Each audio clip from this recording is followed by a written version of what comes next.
Ozzy Osbourne, the legendary Black Sabbath frontman whose larger-than-life antics and groundbreaking music defined an entire genre, has passed away at 76, according to a statement shared by his family. The iconic singer died peacefully, surrounded by loved ones, just weeks after he gave fans one final, emotional performance at Birmingham's Villa Park. In their heartfelt announcement, Ozzy's family, his wife Sharon and children Jack, Kelly, Amy, and Lewis, asked the public to respect their privacy as they come to terms with the loss of the man who was as infamous for his wild behavior as he was beloved for his music. Despite decades of health issues and countless controversies that might have ended anyone else's career, Ozzy's presence on stage remained magnetic. His final public appearance reunited him with his original Black Sabbath bandmates, Tony Iommi, Geezer Butler, and Bill Ward, for the first time in 2 decades, giving thousands of fans a last chance to see the Prince of Darkness in his element. "You've no idea how I feel, thank you from the bottom of my heart," he told the cheering crowd in his farewell words. Known as much for shocking headlines as for chart-topping records, Ozzy's legacy is a mix of outrageous tales and musical triumphs. From the moment he bit the head off a bat during a show, mistakenly believing it was a toy, to the time he stunned a record label's boardroom by decapitating a dove with his teeth, Osbourne seemed to blur the line between horror and rock theatrics. Yet behind the spectacle was a staggering musical talent. As the frontman of Black Sabbath, Ozzy and his bandmates invented a new sound that laid the foundation for heavy metal. With classic albums like Paranoid and Master of Reality, the band's ominous riffs and occult themes stirred controversy but captivated millions. Songs like Iron Man, War Pigs, and the titular Paranoid remain anthems for generations of fans. So dark and rebellious was Black Sabbath's image that even future Pope Benedict XVI, back when he was Cardinal Joseph Ratzinger, once denounced Osbourne's supposed satanic influence on youth. The band's fascination with the macabre only added to their mystique, and Ozzy, ever the master of chaos, leaned into it with gleeful abandon. But for all his infamy, Ozzy's career spanned far beyond Sabbath's heyday. After being fired from the band in 1979 for his increasingly destructive behavior and drug use, many assumed his star had burned out. Instead, he launched a wildly successful solo career with hits like Crazy Train and Mr. Crowley, supported tirelessly by his manager and future wife, Sharon Arden. Sharon would become more than just a manager, she was Ozzy's rock during countless personal storms. Their marriage, which began in 1982, endured infidelity, substance abuse, violent fights, and even a near-fatal incident in which Ozzy, high on drugs, attempted to strangle Sharon in 1989. Rather than abandon him, she pushed him into rehab and stood by his side as he rebuilt his life and career. Together they created Ozzfest, the iconic metal festival that cemented Ozzy's role as heavy metal's godfather for a new generation. Then came The Osbournes, the MTV reality series that turned their rowdy household into appointment TV. Running from 2002 to 2005, the show offered a candid look at the rock star's domestic life, complete with dogs, family arguments, and Ozzy's bewildered muttering, and made his children Kelly and Jack household names. Amy, their eldest daughter, famously declined to appear on the show, preferring to keep her life out of the limelight. Despite his turbulent lifestyle, Ozzy's resilience bordered on superhuman.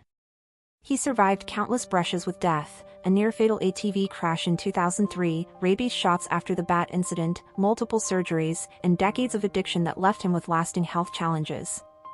His 2020 diagnosis of Parkinson's disease marked the beginning of a final, quieter chapter, yet even then he fought to stay on stage as long as his body would allow.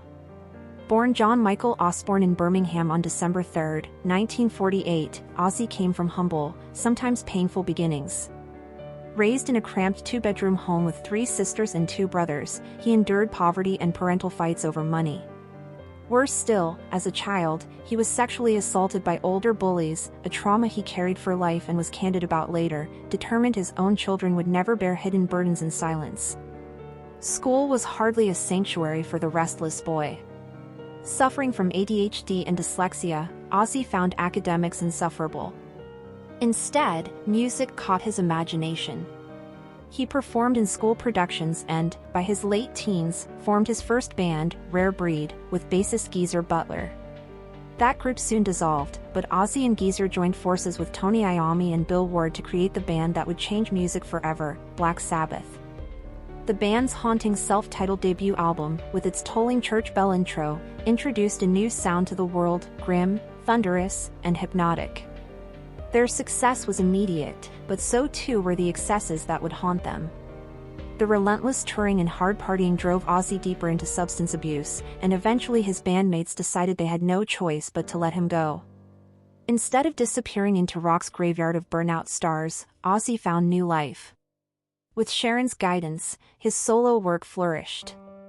The stories that surrounded him, from the Dove and the Bat to the Alamo incident, when he drunkenly relieved himself on a sacred Texas monument while wearing Sharon's dress, only added to his legend.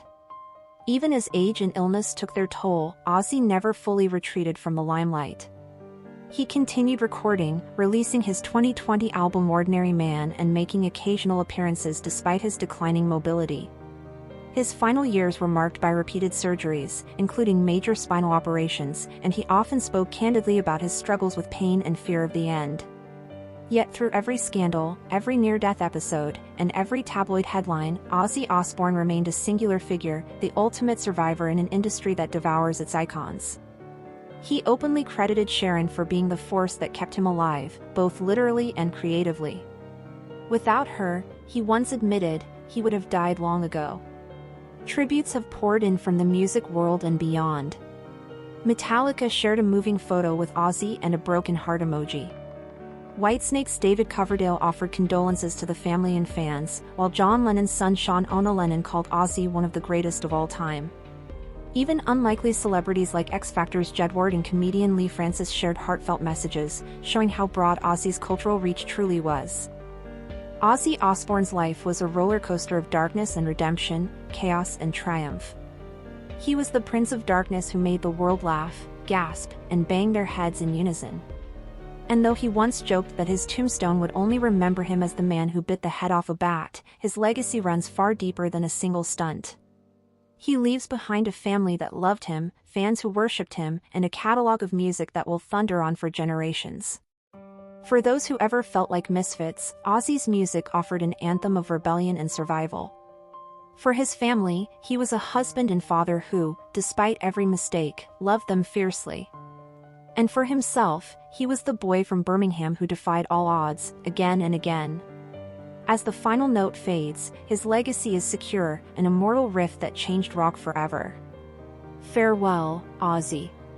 You did more than bite the head off a bat, you bit into life with reckless abandon and left the world forever changed. Rest in peace, Prince of Darkness. Thank you for watching. If you enjoyed this video, please subscribe and turn on the notification bell for more updates on celebrity deaths and news updates.